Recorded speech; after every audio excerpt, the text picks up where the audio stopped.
a great night already. Yeah? Wow. Great to see you guys. While you're standing, let's pray. Father, thank you so much for life, for inventing laughter and joy, for making us capable of experiencing such wonder and awe. Thank you that before you spoke light into existence, you knew one day there'd be R&B. You are an amazing God.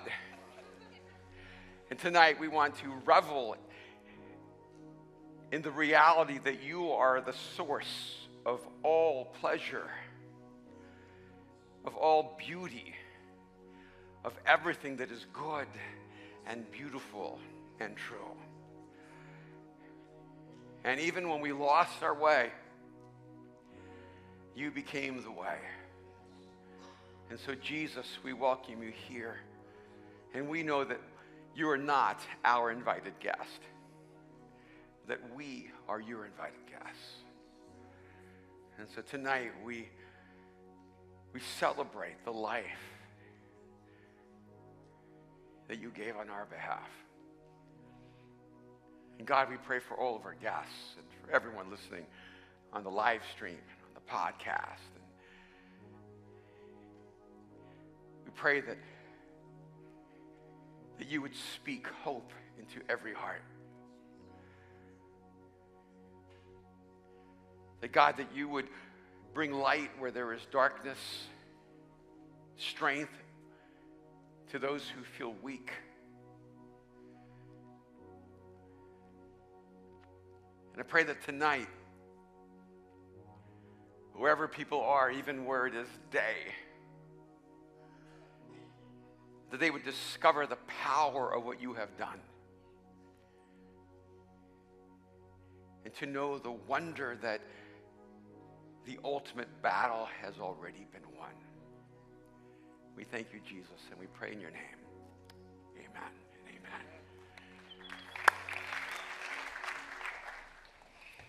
So you heard a lot of big announcements coming up.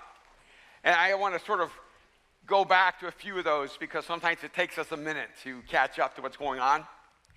So we have Easter coming up. It's going to be epic. It's going to be amazing. Last year we had over 8,000 people crash under this corner. It was insane.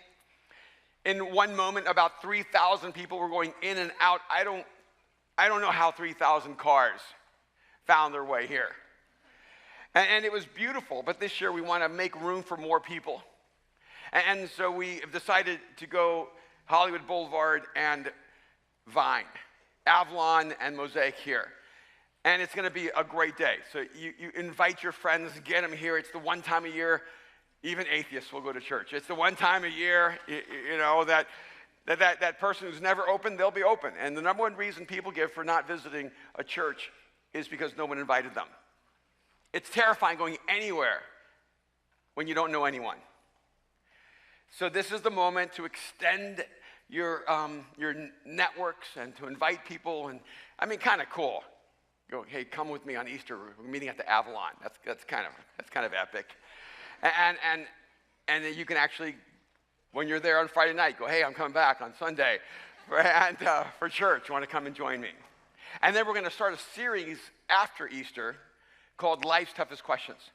And it's going to be an exciting time. And the idea here is to actually engage with people all over the world with the questions that they have. And so you'll have an opportunity through text or email, Twitter, whatever social media medium is the best one for you. And just you can send all your questions. And I'm going to start stacking the questions up. And I'm going to choose the subject for that Sunday based on what are the most profound and significant questions people have. So this series is not, can I ask the question that stumps Erwin? The answer is, of course you can. I'm not that smart. And this is not, I'm going to prove I'm smarter than Erwin. I already concede that. You are smarter. And this is not the, I want to ask a question for a friend series. Don't ask the question for a friend. Go to your friend and let them ask the question. ask the question for you. What I want to know are what are the questions that you're grappling with? What are the things that are keeping you from trusting God? Well, what are the deep issues in your soul that have arrested you and held you back? I want to dive into those questions and see what might happen through that series. So we're going to start that series coming out of Easter.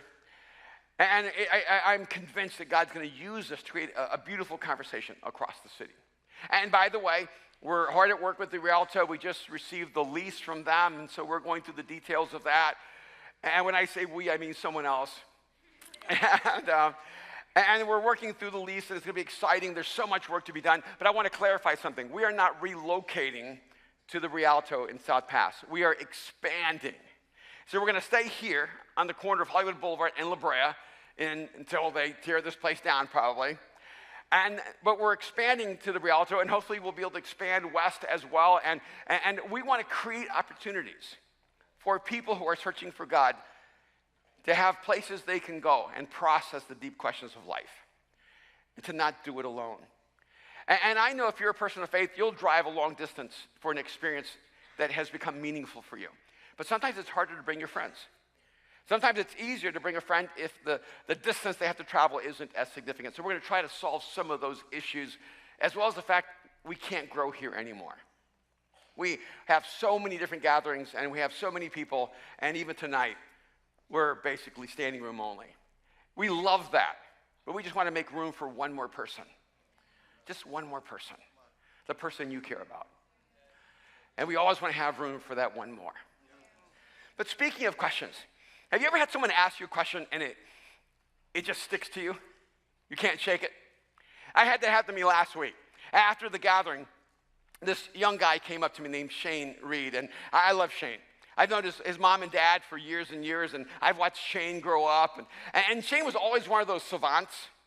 You know, one of those kids you just knew was a genius before he knew he was a genius, although I think he knew at a young age, because it was sort of obvious that he was smarter than everyone else. And over the years, he's come to me and said, I have a question. It always made me nervous. That, oh no, I know his 14-year-old question is going to be profound, and I don't know if I can answer it. And sometimes when I would answer the question, I look at him thinking, am I right? So he came up to me Sunday, and he said, I have a question. I said, okay, because I'm always going to make room for Shane. But I was nervous. I was bracing myself, because I knew this was going to be some metaphysical question, some question about God's existence, or some question about the cosmos, or some question about quantum mechanics. But I was ready for all of those. I can handle those. But he asked me a question I was not expecting.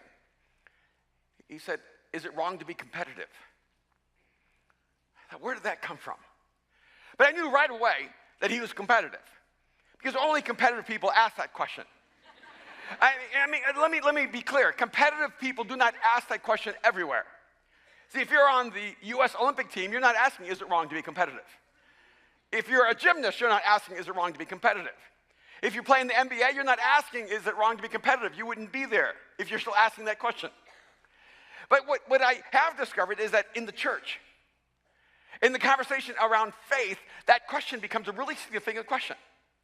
And more so now, outside of faith, in our culture, we've created a not so subtle narrative that it is wrong to be competitive. In fact, we have a lot of other complementary phrases that we use to replace being competitive. Instead of being competitive, we should be collaborative. And everybody goes, oh yes, I want to be collaborative. I don't want to be competitive. We shouldn't be competitive. We should be cooperative. We like that too. And what's happened in our culture is that if someone is competitive, we place that in our minds as a negative attribute in that person's character. They're competitive because they haven't fully developed as a human being. They're competitive because, well, they're still barbaric. They're primitive. One day, you're going to outgrow your need to be competitive. And this is what's disturbing to me, is that we admire those people who are the most competitive in the world. We celebrate them. We aspire to be them, and yet somehow we have embraced this reality, this belief that it's not right for us to be competitive, especially if you want to be like Jesus. Because everybody knows Jesus isn't competitive. Everybody knows Jesus is chill and zen and hipster. And Jesus is not competitive at all. So if you want to be like Jesus, you cannot be competitive. So here's the dilemma. And I'm going to be transparent with you tonight. We were playing basketball on, I don't know, Friday or Saturday. And it wasn't going well. I mean, for me, it was going well for others. I was losing a lot. And it's not an experience I'm comfortable with. And after having lost quite a bit, and the way we play is we rotate, and if you lose, you go to the timeout section of the gym where you have to shoot by yourself, waiting for your turn to be allowed to go back and play with the real players. So this happened to me multiple times, and I was processing it. So I walked down a hallway, and I saw a chair by itself, and so I went and sat down in that chair because I needed a timeout. So I sat in that chair, just sat by myself, and you ever needed a moment? You just need a moment by yourself, alone, with Jesus. And my son, Aaron, walks through, and he says, "What are you doing here by yourself?" He doesn't stop. He doesn't make eye contact. He just walks through, and he goes, "Are you pouting?"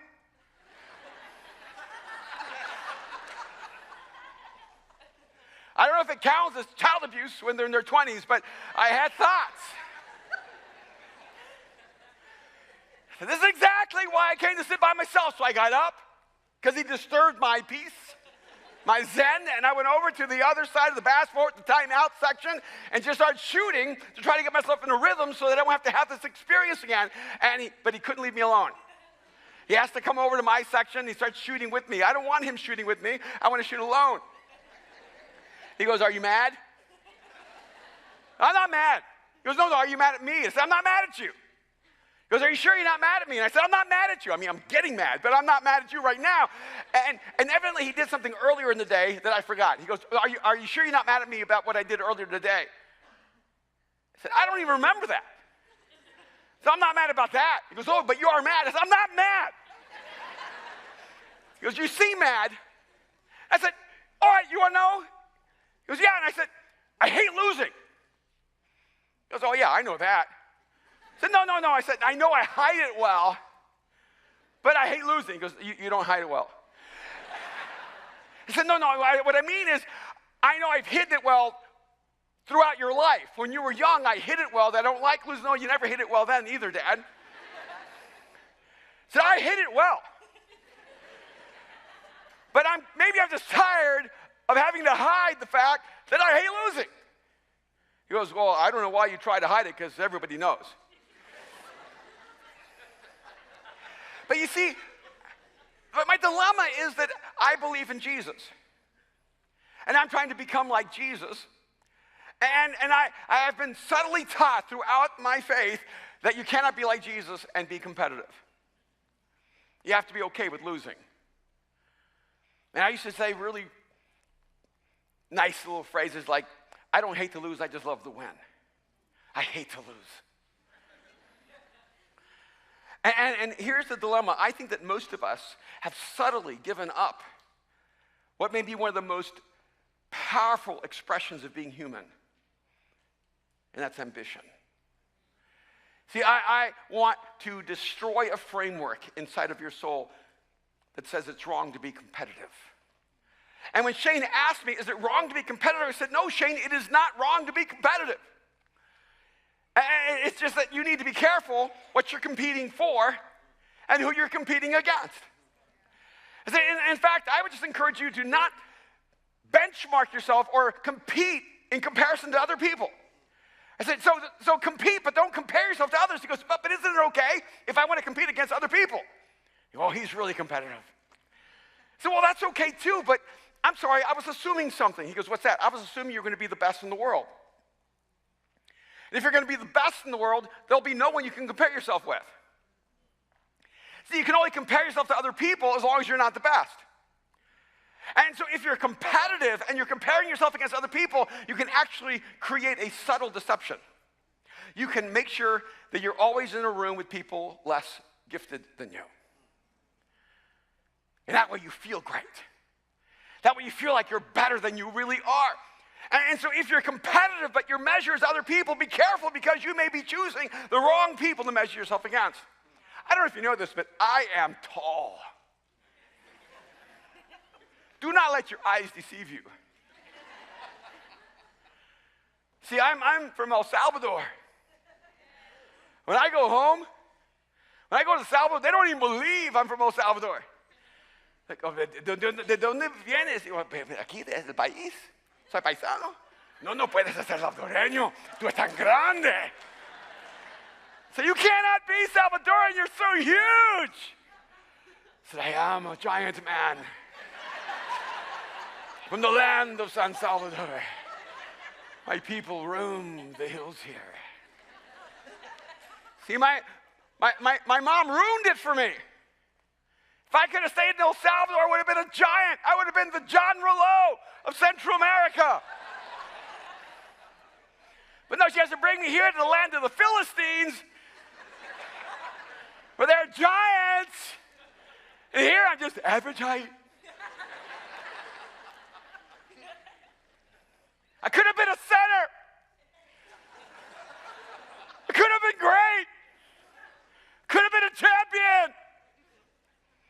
If I could have just lived with short people, I could have been tall. If you spend your life competing against other people, measuring yourself against other people, you may endanger yourself by always making sure you're just in a room of short people. See, because the reality is, and I know we're not supposed to say this, see, the lie is that we're all the same. See, there is a subtle socialism that is shifting into our culture that says we are all the same and we need to act the same and be the same. And if you start standing out, there's something wrong with your character. And here's the problem. If we're all going to be the same, we have to meet at the lowest common denominator because we cannot meet at the highest one. Because if we're all going to look the same, if we're going to find some way where we can all seem as if we're all the same, no one can allow their greatness to ever emerge. My family is so gracious. They gave me a gift for Christmas. And they gave me a guitar. It's a beautiful guitar, a guitar I've always wanted. And I used to have guitars. When I was in college, I would buy guitars rather than eat food. And I had great guitars until I had children. And then they are thieves, so they stole my guitars, and I had no more guitars. And then something happened. They became better musicians than me. And so when they became better musicians, I just sort of stopped playing. And when I picked up this guitar, I've reminded myself how bad I am. Oh, wow. And now I'll have a false memory. I used to be better. They go, oh, no, I wasn't. I used to be younger. But I wasn't better. And I'm so glad that my lack of talent in this arena was not the ceiling on their talent. But you see, I think a lot of us, we want to feel like we're important by making everyone else less rather than elevating ourselves to more. See, I think there's a passage, a moment in the scriptures that has given us a false perspective on greatness. Matthew chapter 20, verses 20 to 28. It says, then the mother of the sons of Zebedee came to Jesus with her sons and kneeling down asked a favor of Jesus. Now, by the way, I want you to notice how this starts. Jesus has 12 disciples, and 2 of them are brothers, John and James, and they're the sons of Zebedee, or translated, the sons of thunder. And I love that. Wouldn't it be awesome? We are the sons of thunder. And so the sons of thunder asked their mommy to go to Jesus to see if she could negotiate for them a place of importance at the seat of Jesus. And so their mother goes out. Now, if my mom went to my boss and said, do you know how valuable my little boy is? You see, my mom would say, do you know how talented little Erwin is? He's just amazing. If she did that without my knowledge, I would be humiliated. It wouldn't be terrible if your boss calls you in and says, hey, your mom came to see me. She's wondering why I haven't given you that promotion. But you know what's worse than that? She didn't even go on their behalf without them. She went with them. They were with her. They were lined behind her. Go, Mom. Let me tell you, it never works well when a parent tries to live vicariously through the talent of their children. Ask UCLA.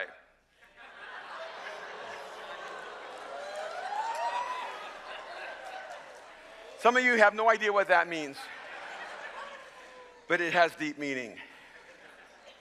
So she goes to Jesus, and Matthew describes what she does. And kneeling down in front of Jesus, I think this is important because she's taking a posture of humility as she steps into an act of arrogance. And asks Jesus for a favor. What is it that you want, he asked.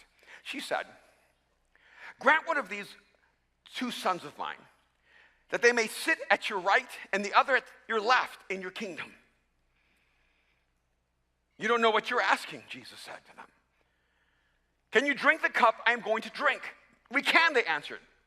Jesus said to them, you will indeed drink from my cup, but to sit at my right or my left is not for me to grant. These places belong to those for whom they have been prepared for by my Father. Now, you got to commend her because she believes that Jesus is the king. You have to give it to her because she believes that Jesus has a kingdom worth being a part of. And she wants the best for her sons. I have 2 sons, you have 2 sides. I want one son on your right, the other son on your left. Jesus, you can choose. I don't want to be bossy here. But I want them there at your right and your left. And Jesus looks at them and says, you do not know what you're asking for. And then he says, do you understand? Can you drink of this cup? And of course, they don't understand what he's asking. So they said, yes, we can. And Jesus said to them, you will indeed drink from my cup, but to sit at my right or my left is not for me to grant. Jesus says, do you understand that you're asking for a place of greatness in my kingdom? And in my kingdom, the level of greatness will be determined by the level of sacrifice. Are you ready to bear the level of sacrifice necessary to have this level of greatness? See, I think that we've been seduced by a mythology of greatness because we've seen greatness. And we see it so often, and it looks so easy. We see the best in the world do what is most difficult in the world, and they make it look as if it's the simplest thing on the planet. When you watch a mathematician do math, he makes it look so easy.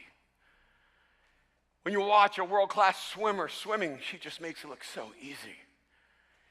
When you watch the best in the world shoot 3-pointers, you think, it's so simple. And so what happens is we have been seduced by a mythology of greatness that has translated into our belief that if we're actually great at something, it should just come easily. And because something has required of us more discipline and more effort and more struggle and more pain than we expected, we assume that isn't the greatness God has given us. But I want to suggest to you that the things that come easily for you are probably not the root of your greatness. That your greatness is hidden underneath the hard work of discipline and determination and courage and failure and resolve. And Jesus, are you ready to take on the level of sacrifice this kind of greatness demands? See, Jesus is the greatest man who ever lived because he made the greatest sacrifice that has ever been made. And then in verse 24, it says, when the 10 heard about this, the other 10, they were indignant with the brothers. I love that. They were indignant. Have you ever been indignant? You ever thought, how dare she do that? How dare he do that? Have you ever wanted to ask a girl out, but you didn't have the guts? And you even pointed her out to one of your friends, and then he went and asked her out. And she said yes. You were indignant. Who does he think he is? The guy who got the date? That's who he thinks he is. You ever wanted a promotion at work? You're just trying to shine, see me.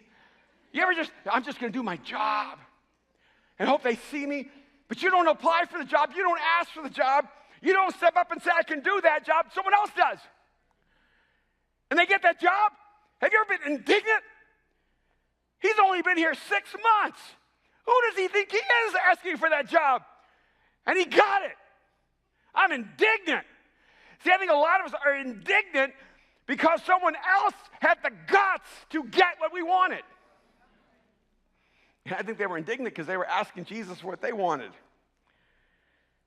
And Jesus called them all together because he had to.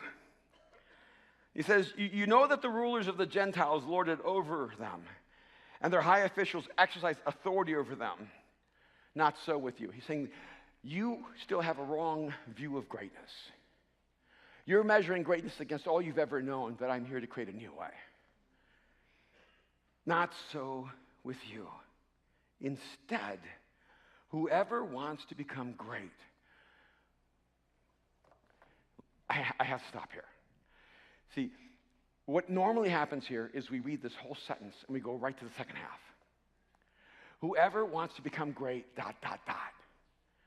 must become servant of all. And so we focus on, you need to become a servant. And so we create this dichotomy, this false polarization between being a servant and being great. You go, no, it's wrong to want to be great. Jesus told us we need to be servants. But we've missed exactly what Jesus said. He never said, do not want greatness in your life. He never says, do not be great. He never said, give up on greatness. He says, in fact, what I'm going to say doesn't even qualify if you do not desire to be great. Whoever wants to become great, what he's about to tell us only has meaning for those who want to be great. I want to interrupt Jesus right here. I'm just going to come clean. I want to be great. It feels kind of awkward saying that. Are you a little bit uncomfortable, or is it just me? See, it makes you uncomfortable. Say, I want to be great. We're not supposed to say that. We're just supposed to want it. We're supposed to pretend we don't. Because humility is saying that we don't want what we want. But Jesus says, whoever wants to be great, I am whoever. You don't have to look any further. Jesus, I want to be great. I don't want to be average. I don't want to be middle of the pack. I don't want to be runner-up. I want to be great. So whatever you have to say applies to me doesn't apply to anyone else in this room. Does anyone else here say, Jesus, I want to be great? Because this is the part of the dilemma.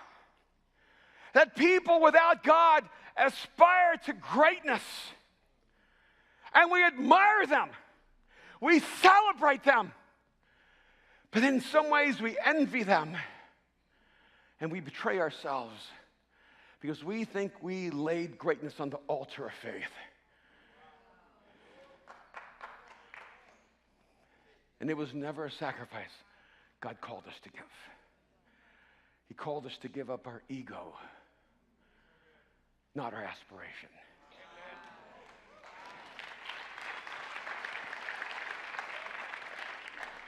Whoever wants to become great, that's me. If it's you, pay attention. If you have this in your heart, pay attention. If you walked into this room and you believe there's something inside of you the world needs, if you walked in this room determined that your life would not turn to dust without meaning, if you're here in this moment and something burns inside of your soul and you know that your life must count, then listen to what Jesus has to say. Whoever wants to become great among you must be your servant. So if you have the desire for greatness, you will never understand the power of servanthood. Because they are not mutually exclusive. They are interconnected. And whoever wants to be first must be a slave. Just as the Son of Man did not come to be served, but to serve. And to give his life as a ransom for many. I love this. Whoever wants to be first. We're not allowed to say we want to be first. We have to pretend that we want to be third or fourth. I know I follow Jesus now. I don't want to be first anymore. That's what I was like before. Now I'm happy being last. Look at me. we have some great friends here from Ecuador. They're here with us tonight. And we went to dinner with them. And we met them for the first time at the Mosaic Conference. And then Andres got me invited using his social clout to get me in as a speaker at a completely secular event where they wanted him to speak, but he would not speak, so he used that slot and said, you need to bring this guy. And the people in charge are atheists or agnostics, and they didn't want a pastor or a believer or a person who had faith. But they respect him, so they invited me. So I flew down to Ecuador, and I spoke at this event. And I mentioned this to those of you who were here a while back. The speaker before me came in from, I think, London, and she talked about how you have an economic base available to you that you may be unaware of, because if you start filming your sex life as a married couple, you can actually turn it into porn. And that was the speaker before me. And she was given 2 slots. Another one of the speakers was the head of the Cannes Film Festival. They had some of the most renowned speakers in the world, and me. And last night at dinner, Andres is so gracious, and he just smiled and he goes, I don't know if you know this, but they did surveys of all the speakers. And it's so exciting. You came in 4th.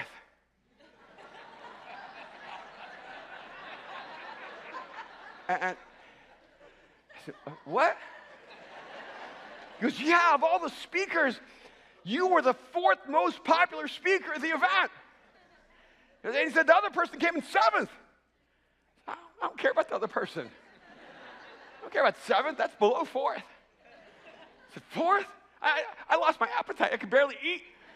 He wanted me to celebrate. You came in 4th. Wow. Let's go for average.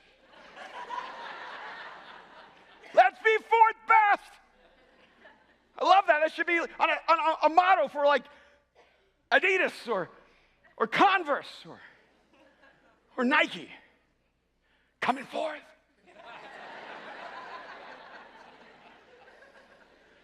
So I was sick to my stomach. I came in 4th. I said, 4th, really? He goes, well, you have to understand, they didn't even want a believer in this. You were a breakthrough like person, and it changed so many minds and hearts, and all that. I was like, 4th. He goes, yeah, and now it's just opened up the door. They want me to bring a believer every single time now. 4th. And he goes, and people are just, they've been reading your book, and they've been responding. 4th. And I just couldn't get that out of my head. And I thought, 4th? He thinks I'm going to be happy with 4th. You think this is something to celebrate. Like, invite me back. I'll come in 1st. I can do better. But you see, we've been raised to believe that it's okay to not be the best in the world. And so we keep putting ourselves in platforms where we are first because we're the only person in the room. And we live in fear of stepping up and elevating into a room where we have to struggle from 4th to 1st. Jesus said, if you want to be first, yes! In case you're wondering, Jesus, if you want it, yes! First, yes!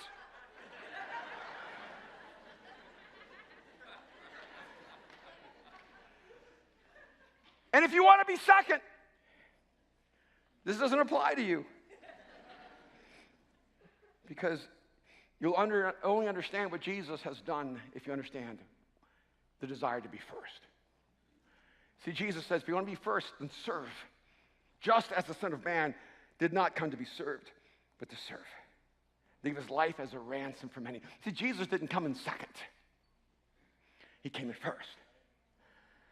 Jesus, what do you want to do when you grow up? I want to be the Savior of the world. Okay.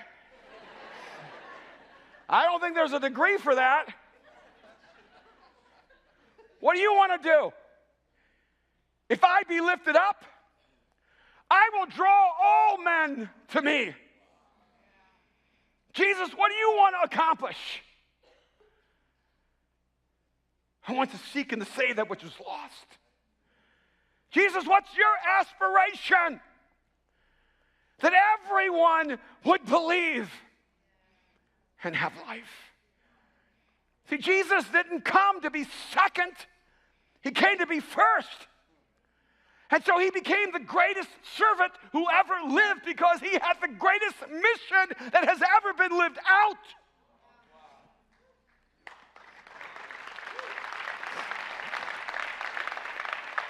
And in the parallel passage in Mark chapter 9, it says they came to Capernaum. When Jesus was in the house, he asked them, what are you arguing about on the road? What were you arguing about on the road? They were walking down the road, and they were having conversation without Jesus. It says, but they kept quiet because on the way they had argued about who was the greatest. Muhammad Ali had nothing on the 12. And I love the fact that Jesus says, what were you guys talking about? Nothing, Lord. It says they were keeping quiet because they knew they were talking about something they shouldn't have been talking about. Because they're talking about who was the greatest. Now, here's what I know even though I wasn't there. If those 12 were going, who's the greatest? See, if Thomas said, it's obvious, man, it's Jesus. They're going, oh, yeah.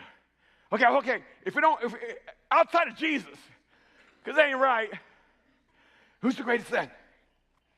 See, if John and James would say, we're the sons of thunder, but we don't even compare when it comes to Jesus. I don't even know if we should be talking about greatness in comparison to Jesus. When Jesus asked them, what were you guys talking about? I don't think they would have been quiet. See, the reason they were quiet is because they were advocating for their own greatness. You know, I've experienced things like this. I've come into meetings with some of my crew, and they're talking. And they're just talking with intensity. And I'll walk in and go, hey, what are you guys talking about? And they'll go, nothing. Right, Emerson? They just say, nothing, bro, nothing, right? And I go, no, what are you guys talking about? No, it's okay, it's nothing. See, I know when it's nothing, it was something. But they don't want me in that conversation. I just want to let you guys know that. I know that. So they were arguing about who was the greatest. You know what I found? If I go, you're the greatest, there's no argument. There's only argument when everyone's claiming greatness for themselves. They were arguing about who was the greatest, and then sitting down. See, I think the physical metaphors are important. Jesus, who's the most powerful man who ever walked on this earth, sat down beneath them. Sitting down, Jesus called the 12 and said, anyone who wants to be first must be last and the servant of all. If Jesus had wanted to extricate greatness from our souls, this would have been his moment.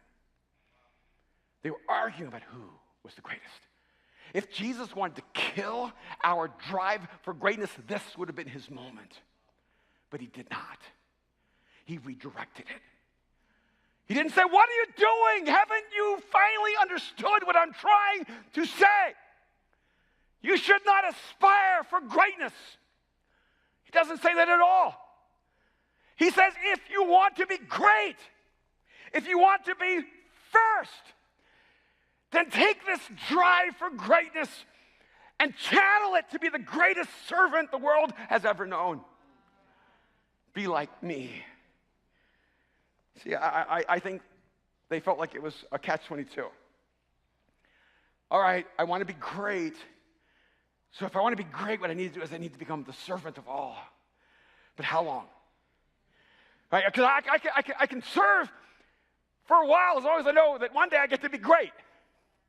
See, and we think that greatness is on one side of the pendulum and servanthood is on the other side of the pendulum. Jesus is saying, you don't understand. This is not a pendulum, it's a circle.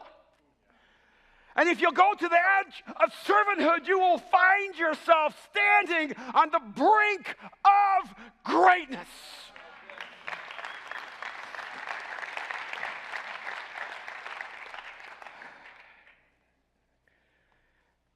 And it's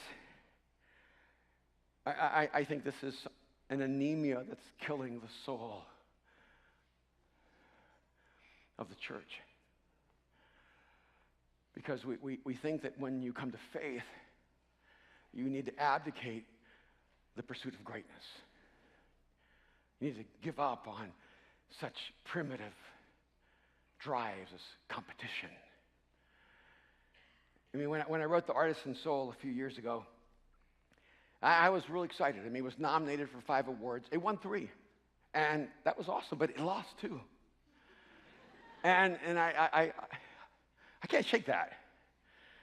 And I know that it was like a finalist, and it's an honor to be nominated, but it's not. It was like, you just let me know that I almost won. Thank you so much. And they send me letters. You almost won. This is the book that won. It's not your book. But your book lost to this book. Now, I know that there are thousands of other books that lost from a further distance, but I lost real close. And I'm supposed to be happy about that, but I'm not. But here's the difference. See, I could go, oh, I need to write a book when bad writers are writing. See, I need to make sure I write a book when no good writers are publishing. Because if I'm going to be the best, I need everyone to be a little bit worse than me. Or I can celebrate that there is a standard that has been elevated by someone who committed themselves to the craft. And say, well, that's the best of the best. And that's exactly who I want my life to be measured against. Because I want to be first. Because I want to serve the world with the best that I have. And somehow, we've come to believe that if God's involved, he's really okay with bad work. He's perfectly content with mediocrity, and he's comfortable with average. And I want you to hear the language of one of the most competitive people in the scriptures. Because I thought, who personifies this? And I thought, it's David. I mean, David, I think, may be the most competitive person in the scriptures. And in fact, it's hard to talk about David without saying King David. But before he was King David, he was Warrior David. And before he was Warrior David, he was Shepherd David. And before he was Shepherd David, he was Servant David. And in fact, when Saul came to his father and said, do you have any sons? He brought all the sons except for David. He goes, because one of your sons is going to be king. He's like, him? No, him? No, him? No. Yeah, do you have any more sons? He's like, do I have any more sons? And imagine reading this story, being David. Whoa! I'm right here. Oh yeah, there's this other son. The other son. See, have you ever been the other one? See, there's some of you here, you're like me. You're the one no one sees and no one believes there's greatness inside of you. And because they don't believe there's greatness inside of you, you stop believing there's greatness inside of you. And so then David is tending his father's sheep, and his brother's on the front line going to war, but nobody wants to fight this giant named Goliath. So you know what David's job is? To deliver cheese. I love that. You can do this. You ever feel like you are destined for greatness? I'm a king. Oh, no, you're really like a cheese delivery boy. I'm a warrior. No, I don't think so. Take this cheese to your big brothers, to the men. You ever felt like people have underestimated you and you just need someone to see you? Maybe the reason they can't see you is because you can't see yourself clearly yet. Because this is what happens. He comes to the front line. He delivers the cheese. He sees no one is willing to fight Goliath. So he volunteers to die. And in 1 Samuel 17, verse 33, it says, Saul replied to David, you are not going to go out against this Philistine and fight him. You are only a young man, and he has been a warrior from his youth. But David said to Saul, your servant, oh, listen to that. Not your king, not your warrior, not even your shepherd, your servant. I want you to know who I am, King Saul. I'm just a servant. And there's a job that needs to be done by someone who's willing to die. Your servant has been keeping his father's sheep, not even his own sheep. He's been keeping his father's sheep. When a lion or a bear came and carried off a sheep from the flock, I went after it, struck it, and rescued the sheep from its mouth, like everyone does. When it turned on me, I seized it by the hair, struck it, said, no, you don't, and I killed it. You're a servant. Sound like a servant to you? Your servant has killed both the lion and the bear. The uncircumcised Philistine will be like one of them, because he has defied the armies of the living God. The Lord who rescued me from the paw of the lion and the paw of the bear will rescue me from the hand of the Philistine. And Saul said to David, go ahead. I love what he says, go and the Lord be with you, because we will not. You won't be alone, but you won't be with us. Do you hear what David is saying? Your servant. See, I was a shepherd tending my father's sheep, not even my sheep. They're my father's sheep. And a lion came and took one of the sheep. Now, David was not comparing himself to other shepherds, because I don't think other shepherds did this. See, I think other shepherds would think to themselves, well, they're not my sheep. Or they might think, so this is just the cost of doing business. Or I'm not going to go get killed by a lion. I'll just let them have a sheep. I've protected the rest, covering my losses. And no one was watching. What kind of shepherd are you when no one is watching? What kind of employee are you when no one is watching? What kind of human are you when no one is watching? Because no one was watching, but that lion, it took one of my father's sheep, so I went after it. I grabbed it by the hair, I struck it, and I killed it. And then there was a bear. Did I mention the bear? There was a bear. And that bear grabbed the sheep, and I grabbed the bear. And I killed the bear. Because that's what shepherds do. Where I'm from. Not the other shepherds, but this kind of shepherd right here. I can tell you this, when David was killing that lion and killing that bear, he had no idea. He was learning what he needed to know to be able to kill a giant.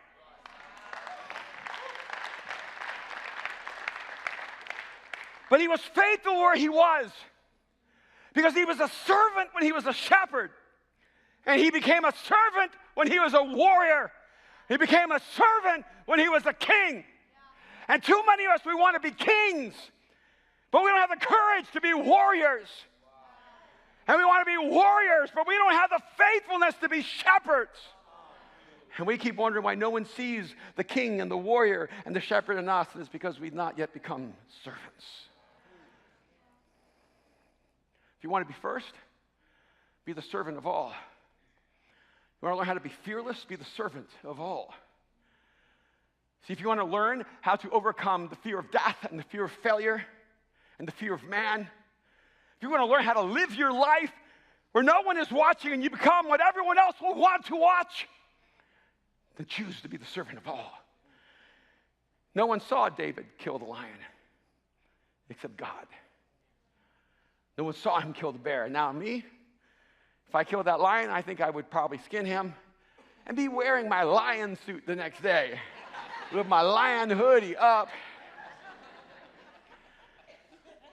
Now, I wouldn't say anything. I'm too humble for that. I just wait till somebody says, where'd you get that lion? I'm glad you asked.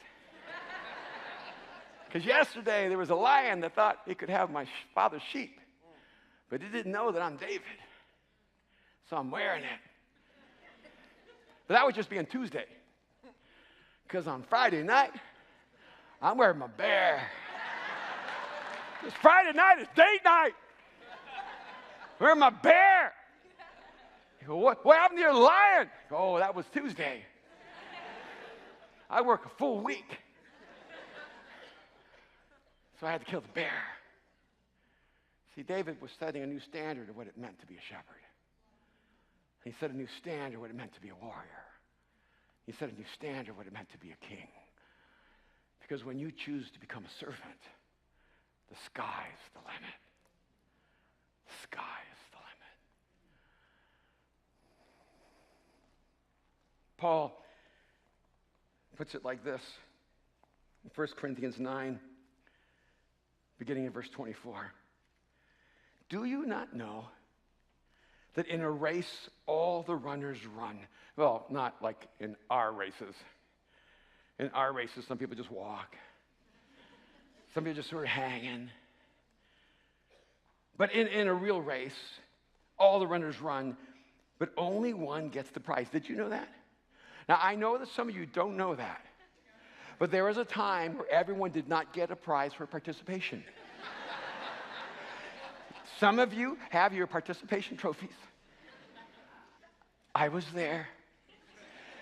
Some of you have been devastated because now that you're an adult, no one is giving you a trophy for showing up at work. Because you have to actually do something that distinguishes you from everyone else.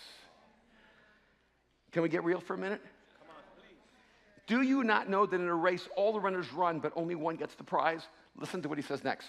Run in such a way to get the prize. I want you to hear that because some of you are still not sure the competition is a good thing. See, some of you still think ambition is bad for the soul. But I want you to hear what it says. Run in such a way as to get the prize. Now, I want to be clear. That's in the Bible. He doesn't say, just be happy you're running. See, we throw on the clothes, but never take on the challenge. I mean, I love Nike.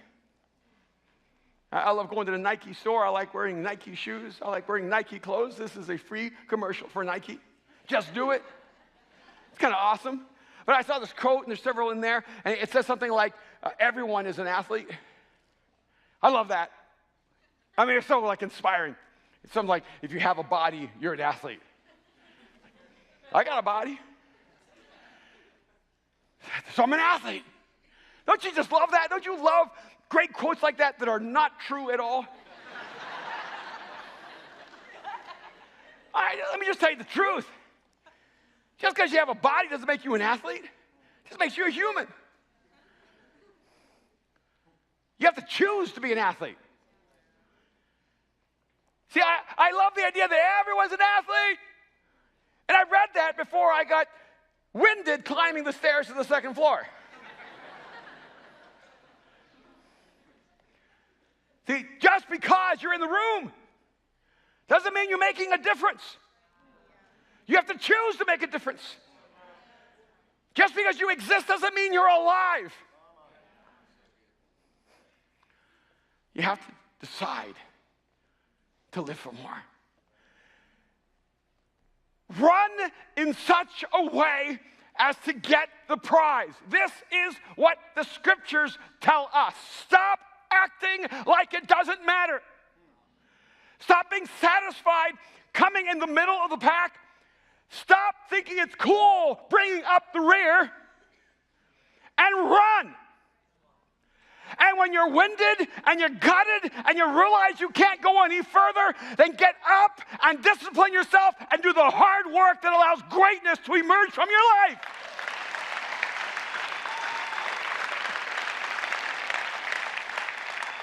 You cannot be the best in the world at anything if you're not willing to bear the pain of greatness. And I don't want to be good for a Christian, but you hate that. Wow, that's a great Christian band. Wow, you're a great Christian communicator. Wow, that's a great Christian film. Well, no one says that.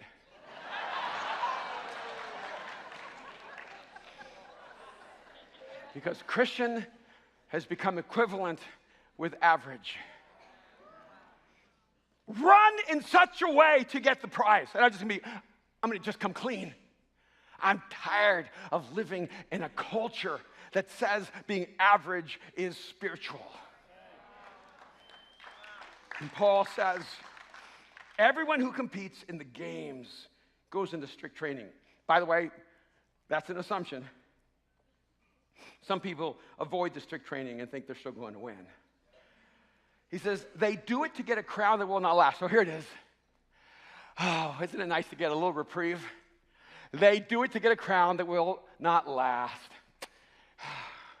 This is where we can be so spiritually condescending. Look at them putting all that effort into that. It's all going to burn. Right? Right? You can't take it to the grave, right? We have so many cliches to justify our apathy. So many cliches to justify our lack of ambition.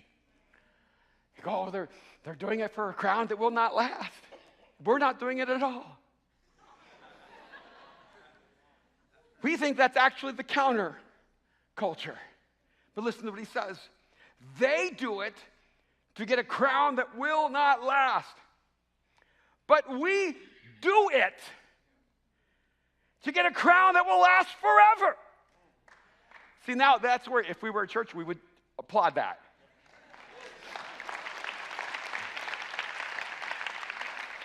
But here's the problem. It's obvious that they're doing it to get a crown that does not last. But where are the we who are doing it to get a crown that lasts forever? And so we mock and look with derision on those who are aspiring to do great things in this world. I mean, after all, you were an Olympian last year, but that's last year. You won the championship last year, but that was last year. You made that scientific breakthrough last decade, but now that was last decade. And we look at things in this world. You ever just look at someone rich and going, yeah, but it's all going to be dust. Isn't it great to say that about people who achieve the things you long to achieve? So that we can belittle it. But you know what it's saying here in the scriptures? They do it for a crown that does not last. We're supposed to be doing it for a crown that does. We're supposed to have more ambition. See, if a person who doesn't know God aspires to be the greatest teacher in the world, you should aspire even more to be the greatest teacher that has ever taught.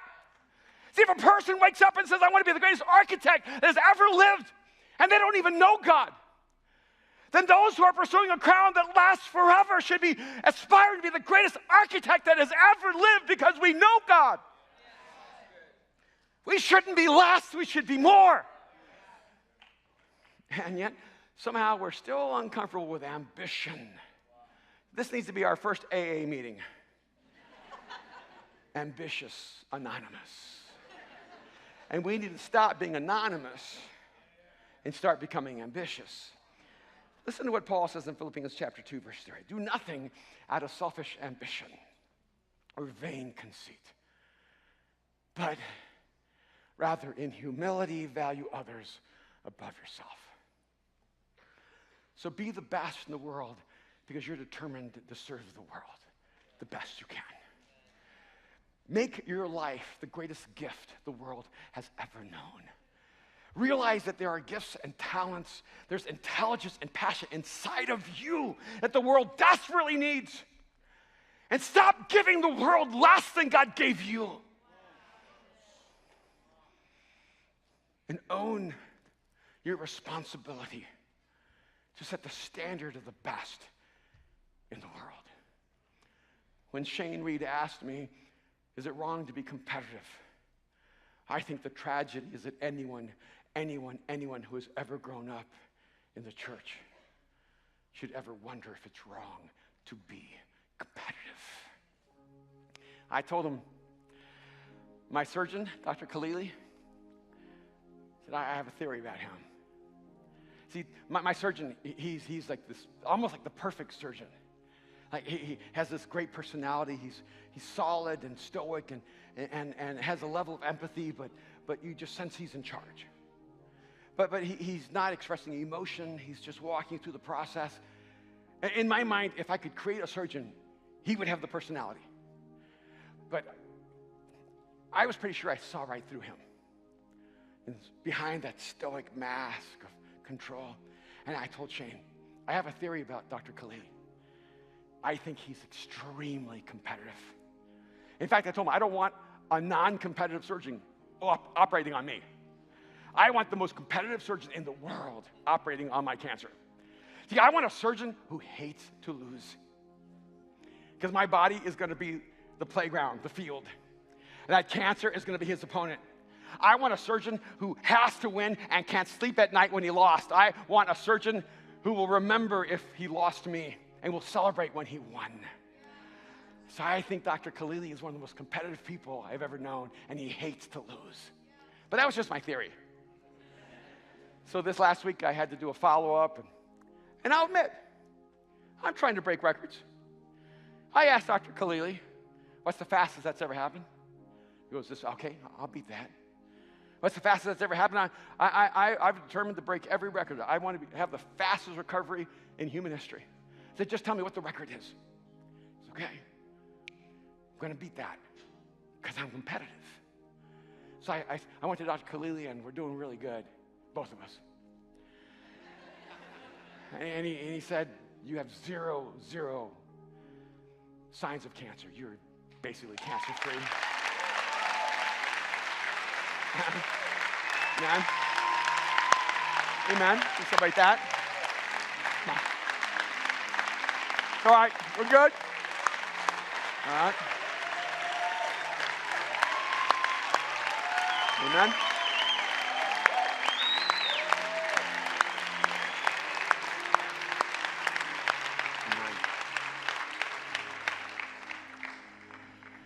I said, Dr. Khalili, as I was leaving, so I was talking to this young man named Shane, and he asked me, is it wrong to be competitive? And I told him, oh, no. It's good to be competitive. It's good to be ambitious. I said, and I told him about you, and I have a theory about you. And he goes, what's that? I said, I think you are very competitive. In fact, I think you're so competitive that you hate to lose. That you see yourself in competition with cancer, and you want to win every single time. And this stoic surgeon, his entire face transformed. He started smiling from ear to ear. It's as if I found out his secret. And his eyes lit up, and he looked so alive. And he goes, I am so competitive. He said, and I hate to lose. I knew it. I knew you were competitive and you hate to lose. That's why I'm so glad that you're the surgeon who took out my cancer. Because he faced the lion and the bear and the giant, and he knew that it was better to win than be comfortable with losing. And there's some of you here that still think ambition is a problem. But I want you to hear the words of Paul. Do nothing out of selfish ambition. See, there's selfish ambition. Just like there's selfish love, selfish acts. But you know what we never say? You ever said to someone, don't be too ambitious?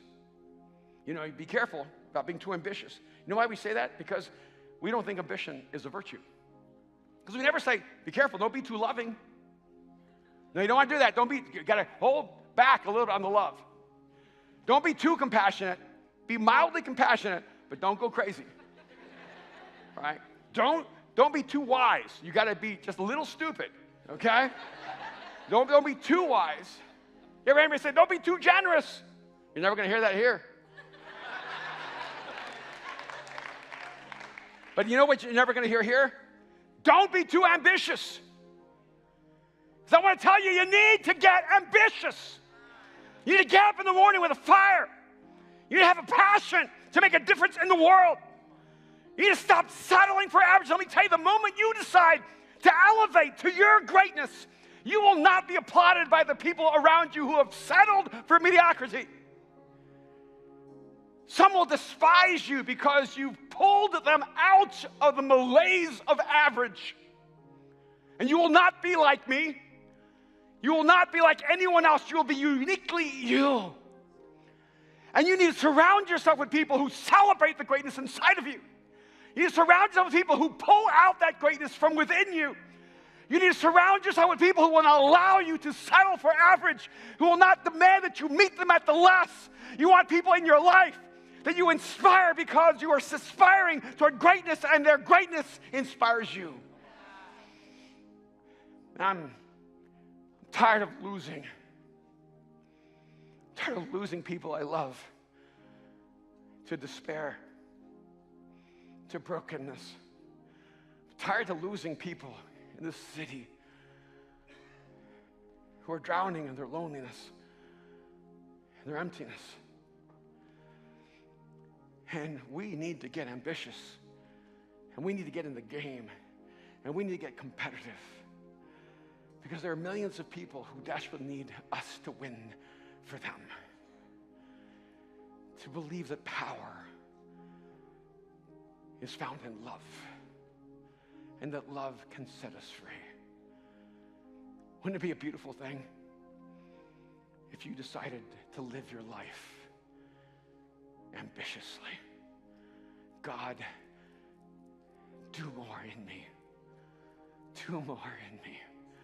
God, make me more, not so that I can be more, but so that I can serve more. What would happen if tomorrow you decided? It doesn't matter where you are. See, maybe you're a shepherd and you feel called to be a king, but right now you just have this job. And you feel like the job is beneath you. It's too small for you. But let me tell you, if you will kill the lions and the bears in that job, God will move you to the front lines to fight the giants. And if you will be faithful where you are, if you will face the challenges that are in front of you right now, I'm telling you, God will put his hand on your life, and he will use you to set people free, to lead people to life. What I want for us as Mosaic, man, I want us to hate to lose and to fight for the prize. Jesus didn't come in second. He gave his life so that we all could live. His greatest sacrifice made him the greatest who's ever lived. And I want you to know that Jesus fought for you. And the battle for your heart has already been won. You just need to trust him and receive him.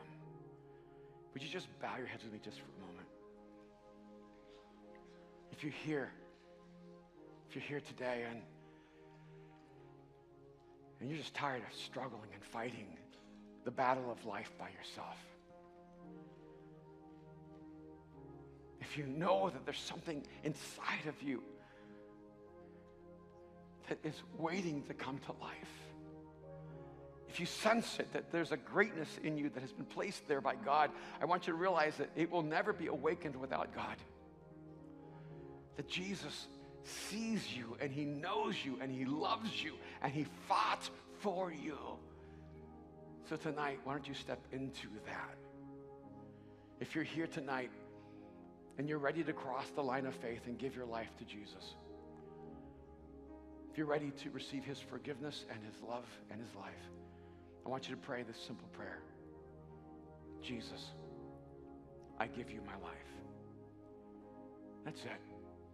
Jesus, I give you my life. It's not all that needs to be said. It's just what needs to be said first. It's the starting point. Jesus, I give you my life.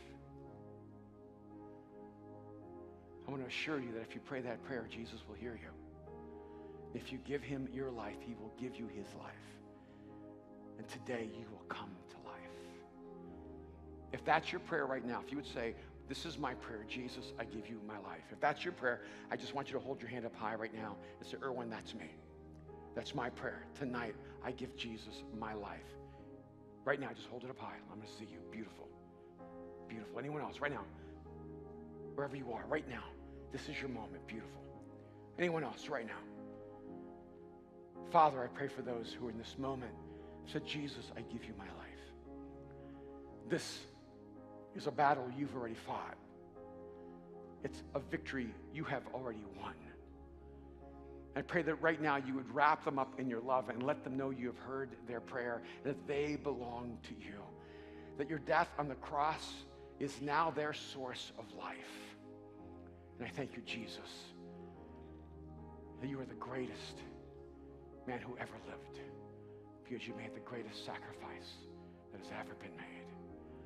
And Father, I pray for the rest of us that we would become insanely ambitious, that we would become competitive, that there would be in us a drive for greatness, that, Father, out of this place, greatness would emerge, that we would be the greatest business people and the greatest teachers and the greatest artists and the greatest storytellers. God, that we would be the greatest husbands and wives, the greatest parents. That, God, we would be the greatest humans that have ever walked this earth. That we would redefine what compassion is. We would redefine what it means to be humane. That we would redefine what it means to be alive. God, I pray that our meeting place would not be the lowest common denominator, but that our meeting place would be our mutual greatness, that we aspire to be the person you created us to be. May we take your path. May we become the servants of all. May we trust you that if we give our lives to serve the world, that we will live our greatest life. Jesus, because all we want is to be like you. So we pray in your name. Amen. Amen. Can we just thank God for all those who respond to him?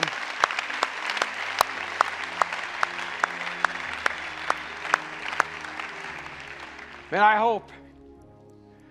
hope there's something inside of you that's stirring, because there is in me. Man, I'm done with my participation trophies. I want to live my life fighting for the hearts of people. I want to believe that there are giants that need to be taken down, and that God is preparing me and he's preparing you for those great battles ahead. I hate to lose. I refuse to lose, because what we are fighting for, we are fighting for the heart of humanity.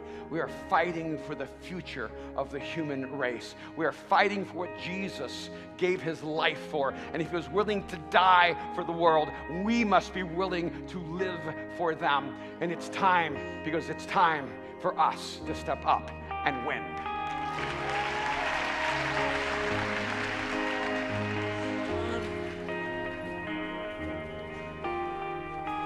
Your love is strong, your love has won.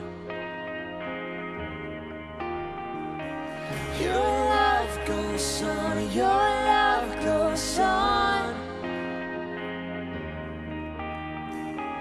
Your love is strong, your love has won. Come on, sing it out. Your love goes on, and your love goes on. Your love is strong, your love has won. Oh, your love goes on, your love goes on. Your love is strong, your love has won. So I sing hallelujah. So I sing hallelujah. So I sing hallelujah. So I sing hallelujah.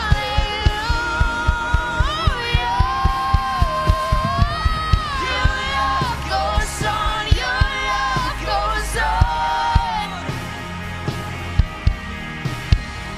Your love is strong, your love has won. Your love goes on, your love goes on. Your love is strong, your love has won.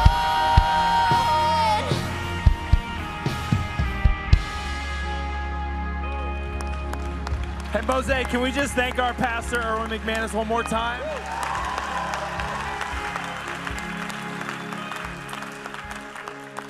You know, earlier in the day, as I was back here worshiping before we came out, I realized the last line of that song, it says, your love is strong, your love has won. Isn't that beautiful? Isn't it beautiful to know that there is a love that Jesus Christ gave up his life to sacrifice to win for you? And I love how Pastor Erwin said the world is waiting for others who be willing to step out and win for others so that other people can find that life. You see, we're convinced here that there is a whole room full of greatness. And we want to be the church that harnesses that so that other people can find life. So if you're here today, you rose your hand, or maybe God has spoke to you in the past and you've never taken that first step, I want you to know we have a copy of the scriptures, but more importantly, there's some volunteers in the back. There's a community that wants to come alongside of you because we believe that your greatness can change the world. And we want you to do it with us. We have a baptism coming up soon. Let that be your first step to say, hey, Jesus is Lord and I am all in. I don't know about you, but I don't want to leave tonight. You guys want to go home? Right? I want another round of church. Erwin, take a breather. We're going to bring him out in a little bit. We're going round 2. Hey, we got one more song. You down? Let's go. People don't realize we turn up in church. People say, is that a club? I'm like, just come in and let's find out. Hey, I love you guys. This week, see you team night, Wednesday. Come on. Come on up to the front if you want to worship with us. Your love, it gives, pulling us up, pulling us back to where you are. Come on. Yeah. And it's your love, your peace, your joy that fills our heart.